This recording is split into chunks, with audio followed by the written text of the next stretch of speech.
पाहत आहात Loksamiksha news network आणि या आहेत आजच्या सुपरफास्ट न्यूज। या बातमीपत्राचे प्रायोजक आहेत नंदिनी कलेक्शन, फक्त महिलांचे परिपूर्ण दालन, माऊली निवास, कल्याण मंडपमच्या बाजूस, यशोधन नगर, परभणी। नमस्कार, मी प्रभू दिपके लोकसमीक्षा न्यूज नेटवर्क मध्ये आपलं स्वागत करतो।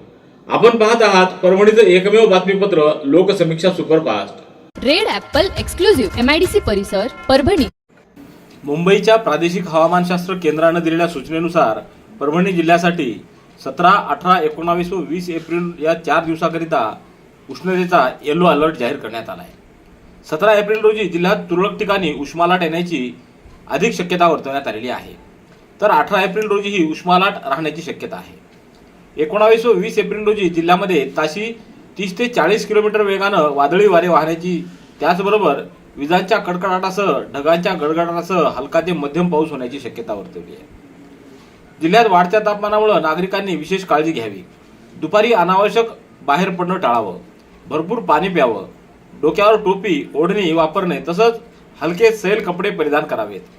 लहान मुलं, ज्येष्ठ नागरिक, गर्भवती महिला आणि आजारी व्यक्तींनी विशेष दक्षता घ्यावी।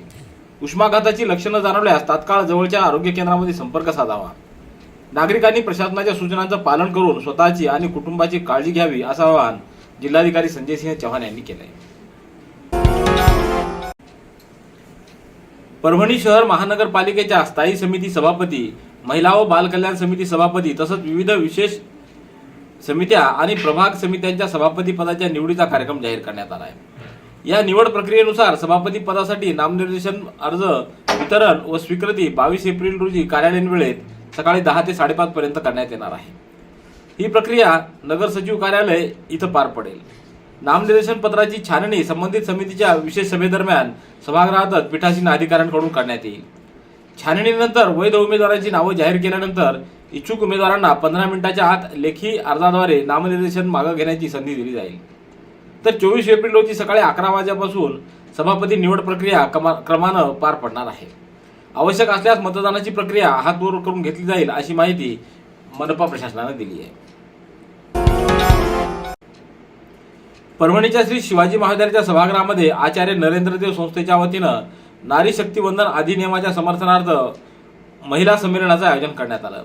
या संमेलनाला माजी जिल्हाध्यक्ष डॉक्टर मीनाताई परतानी तर प्रमुख पाहुणे म्हणून ओबीसी महिला मोर्चाच्या सीमा धुमाळ, प्रदेश महिला मोर्चाच्या नेत्या प्रणिती देवरे चिखलीकर, महिला मोर्चा महानगर जिल्हाध्यक्ष मनीषा जाधव, ग्रामीण जिल्हाध्यक्ष सारिका पारवे, भाजपा गटनेत्या विजयामाला खिल्लारे, सभापती ऐश्वर्या चव्हाण, ग्रामीण सरचिटणीस ऋषिकेश सकनूर, मंगल मुदगलकर, रुपाली ठाकरे, अपर्णा जोशी, ऋतुजा जोशी आदींची उपस्थिती होती।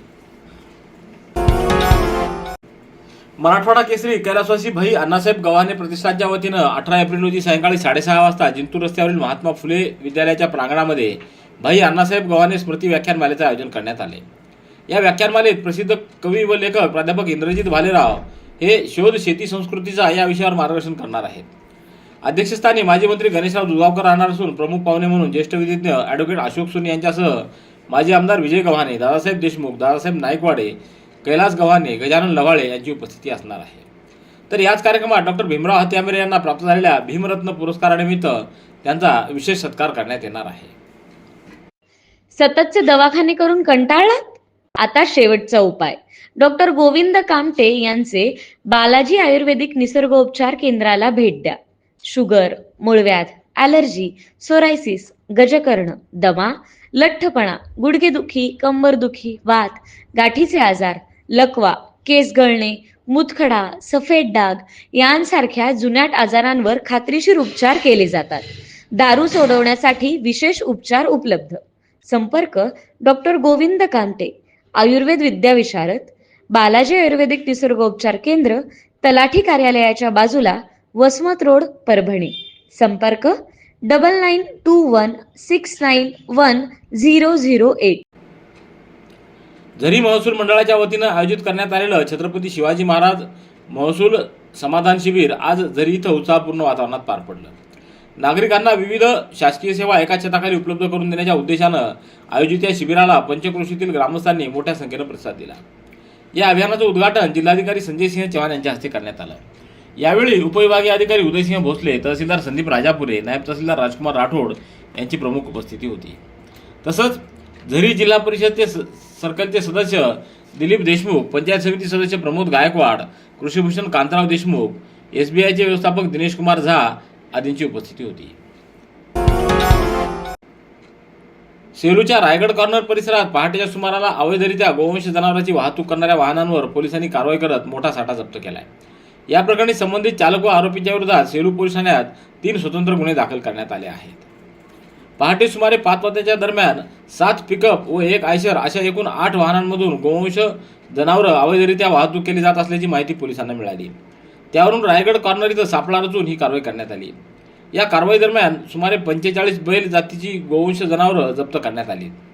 त्यांची किंमत व जप्त केलेल्या वाहनासह एकूण 55 लाख रुपयाचा मुद्देमाल जप्त करण्यात आलेला आहे. परभणी शहरात मागील काही दिवसापासून सुरू असलेल्या वारंवार वीज खंडित होण्याच्या समस्येविरोधात नगरसेवक अद्वैत पार्टीकर यांच्या नेतृत्वाखाली भारतीय जनता युवा मोर्चाच्या वतीनं महावितरण कार्यालयाला ठिय्या आंदोलन करण्यात आलं. शहरातील विविध भागांमध्ये दिवसातून तब्बल 10 ते 12 वेळा वीज पुरवठा खंडित होत असून विशेषतः रात्रीच्या वेळी संपूर्ण रात्रभर वीज नसल्यानं नागरिकांना मोठ्या प्रमाणात त्रास सहन करावा लागतोय. सध्या नांदेड येथील विद्यापीठाच्या परीक्षा सुरू असल्यानं विद्यार्थ्यांच्या अभ्यासातही मोठा व्यत्यय येतोय. या समस्येमुळे संताप व्यक्त केला जात असून या पार्श्वभूमीवर भारतीय जनता युवा मोर्चाच्या माध्यमातून महावितरण कार्यालयाला ठिय्या आंदोलन करण्यात आलं. जलजीवन मिशन व स्वच्छ भारत मिशन अंतर्गत कार्यरत कंत्राटी कर्मचाऱ्यांचं गेल्या 4 महिन्यापासून वेतन थकीत असल्यानं त्यांची आर्थिक परिस्थिती अत्यंत बिकट झाली आहे. शासनाकडे वारंवार पाठपुरावा करूनही कोणतीही दखल घेतली जात नसल्यानं कर्मचाऱ्यांमध्ये तीव्र नाराजी पसरली आहे. राज्यातील जिल्हा परिषदाच्या पाणी व स्वच्छता विभागात सुमारे 1200 कंत्राटी कर्मचारी कार्यरत असून प्रत्येक जिल्हा परिषदेत 18 ते 19 तर प्रत्येक तालुक्यात किमान 2 कर्मचारी सेवा बजावत आहेत. पाणी पुरवठा व स्वच्छता यासारख्या अत्यावश्यक सेवांमध्ये महत्त्वाची भूमिका पार पाडणाऱ्या कर्मचाऱ्यांना मात्र त्यांच्या हक्काचं वेतन मिळण्यासाठी संघर्ष करावा लागतोय. धर्मापूर येथील ज्ञानसाधना प्रतिष्ठान शैक्षणिक संकुलाच्या ज्ञानसाधना कॉलेज ऑफ फार्मसी व ज्ञानसाधना प्रतिष्ठान एज्युकेशनल इन्स्टिट्यूट यांच्या संयुक्त विद्यमानं आयोजित SBI insurance mega placement drive मुलाखतीचं आयोजन नुकतंच करण्यात आलं. यावेळी ज्ञानसाधना प्रतिष्ठानचे अध्यक्ष प्राध्यापक किरण सोनटके, सचिव प्राध्यापिका शीतल सोनटके, SBI लाईफचे मेगा प्लेसमेंट कॅम्पस ड्राईव्हचे विभागीय व्यवस्थापक प्रमोद गडबेल, विभागीय व्यवस्थापक नीलकांत स्वामी, प्रशिक्षण व्यवस्थापक प्रशांत लवांदे यांची उपस्थिती होती. या कॅम्पसमध्ये महाविद्यालयाच्या 113 विद्यार्थ्यांनी सहभाग नोंदवला. Red Apple furniture, smart furniture for smart people. Exclusive Parbhani शहरातील भव्य शोरूम रेड ॲपल एक्सक्लुझिव्ह. भारतातील स्मार्ट फर्निचर ब्रँड आता आपल्या परभणी शहरामध्ये. हो, आता आपल्या परभणी शहरामध्ये. या अंतर्गत ऑफिस, बेडरूम, डायनिंग, लिव्हिंग इत्यादी प्रकारचे फर्निचर आपणास मिळेल. Bedroom set, bed, dressing table, sofa set, कपाट, डायनिंग टेबल टीपॉय आणि स्टील फर्निचर इत्यादी सर्व प्रकारचे फर्निचर तेही आकर्षक किमतीमध्ये उपलब्ध आहे. एक वेळ अवश्य भेट द्या. रेड ॲपल फर्निचर, MIDC परिसर, भारतीय स्टेट बँकेच्या जवळ, परभणी.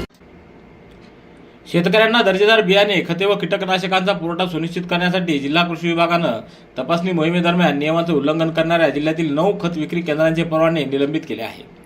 अन्य 2 परवानाधारकांना कडक समज देण्यात आली आहे.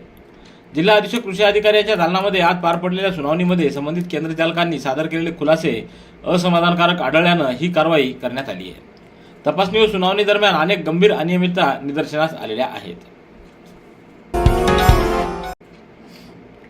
राज्य परिवहन महामंडळाच्या परभणी आगारातील वाहतूक निरीक्षकानं रजा मंजूर करून घेण्यासाठी लाच मागितल्याचा प्रकार उघडकीस आला असून लाचलुचपत प्रतिबंधक विभागानं सापळा रचून संबंधित अधिकाऱ्याला रंगेहात पकडले. या कारवाईमुळे परिवहन विभागात खळबळ उडाली आहे. परभणी आगारात कार्यरत असलेल्या 35 वर्षीय चालकानं 21 एप्रिल रोजी मित्राच्या लग्नासाठी 1 दिवसाची रजा मंजूर करून देण्यासाठी अर्ज दिला होता. मात्र ही रजा मंजूर करण्यासाठी वाहतूक निरीक्षक रतन शेलार याने तक्रारदाराकडे 500 रुपयाची लाच मागितली. लाचलुचपत प्रतिबंधक विभागानं केलेल्या पडताळणी कारवाईमध्ये शेलार यांनी पंचासमक्ष लाचेची मागणी केल्याचे स्पष्ट झालं. त्याच दिवशी बसस्थानक परिसरातील कार्यालयामध्ये सापळा कारवाई करण्यात आली. यावेळी शेलार यांनी तक्रारदाराकडून 500 रुपयाची लाच स्वीकारताना पथकानं त्यांना रंगेहात पकडलं. सेलू शहरातील गायत्रीनगर इथं किरकोळ वादातून झालेल्या चाकू हल्ल्यातील दोघा जखमींपैकी एकाचा उपचारादरम्यान मृत्यू झाल्याची धक्कादायक घटना समोर आली आहे। ही घटना गुरुवारी मध्यरात्री 12 वाजताच्या सुमारास घडली होती। आनंद दगडू ढोले व आदित्य मिलिंद प्रधान या दोघांवर अज्ञात व्यक्तींनी चाकूने वार केले। यामध्ये आनंद ढोले यांच्या छातीत तर आदित्य प्रधान यांच्या कमरेवर गंभीर वार करण्यात आले। जखमी दोघांना तातडीने उपचारासाठी उपजिल्हा रुग्णालयात दाखल करण्यात आलं, मात्र प्रकृती गंभीर असल्यानं त्यांना पुढील उपचारासाठी जिल्हा रुग्णालयात हलवण्यात आलं। आदित्य प्रधान यांच्या किडनीला गंभीर दुखापत झाल्यामुळे त्यांना पुढील उपचारासाठी नांदेड इथं पाठवण्यात आलं होतं। तर उपचारादरम्यान शुक्रवारी दुपारी 2:30च्या सुमाराला त्यांचा मृत्यू झाल्याची माहिती मिळाली आहे।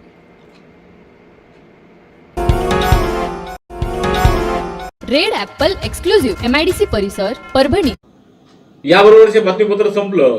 पुन्हा भेटूया उद्याच्या सुपरफास्ट बातमीपत्रात। पाहत रहा लोकसमीक्षा। तुम्हाला हे बातमीपत्र कसं वाटलं याबद्दल आपली प्रतिक्रिया नोंदवा। दररोजचे अपडेट्स मिळवण्यासाठी लोकसमीक्षा चॅनलला सबस्क्राईब करा। धन्यवाद।